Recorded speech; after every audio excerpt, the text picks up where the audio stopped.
way these scenes are shot feels intimate, with a focus on the sweat, the breathing, and the old I don't know why I'm doing that, and the old school training methods. But yeah, you know, when you watch Rocky, you just get into it. Now, Rocky 5 is the most divisive chapter in the Rocky saga. After the over-the-top spectacle of Rocky 4 in the best possible way, this one takes a very sharp turn, bringing the Italian stallion back down to street level. No world titles, no flashing lights, and no Cold War symbolism. Just Rocky trying to find his place after the ring. Now, director John Avildsen, who also directed the original Rocky, comes back for Rocky 5, and you can feel his influence. The film trades in the glitz for grit, showing Rocky's struggles after suffering serious injuries and losing his fortune. It's not about climbing the mountain anymore. It's about figuring out who you are and when you can't climb it at all. This is what this film's all about. Now, Stallone plays Rocky with more vulnerability here than in almost any other entry, and the focus on family and mentorship gives it a different kind of emotional weight.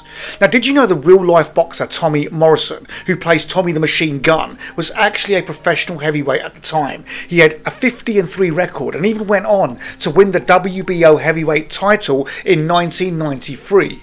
His on-screen boxing therefore wasn't acting, it was the real deal. Now, Rocky 5 took a risk by stepping away from the in-ring championship formula. Instead of another title bout, we see Rocky as a mentor, trying to pass on his experience whilst also struggling with his own pride and his identity. Now, some fans didn't love that change at the time, but looking back, it's an interesting character study about what happens when the fighter in you can't fight the same way anymore. It's all about adaptability in there and there. Now, this one's a bit of a shocker, but originally Sylvester Stallone planned to end Rocky 5 with Rocky dying after the final fight, but the studio pushed back, believing audiences wouldn't accept the death of such an iconic character.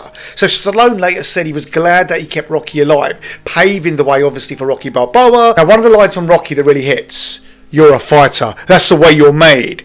In this film, it's not just about boxing. It's about recognizing that some things are in your blood, whether you're in the ring or you're not. A fighter is always going to be a fighter. There's another standout moment when Rocky starts training Tommy Gunn in the gym. You see shades of Mickey in the way Rocky talks, pushes and motivates. There's like an energy to it, almost like Rocky is reliving his own glory days, but through Tommy this time.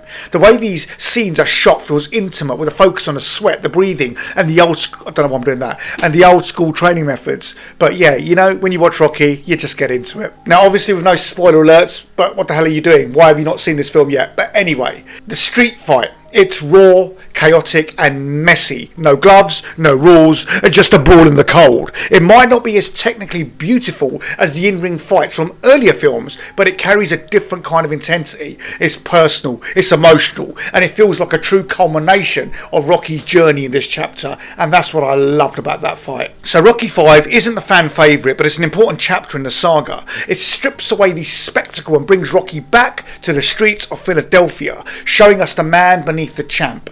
Tommy Morrison's performance, Stallone's vulnerability and Avildsen's return to a grittier style make this one stand out, even if it still divides opinion.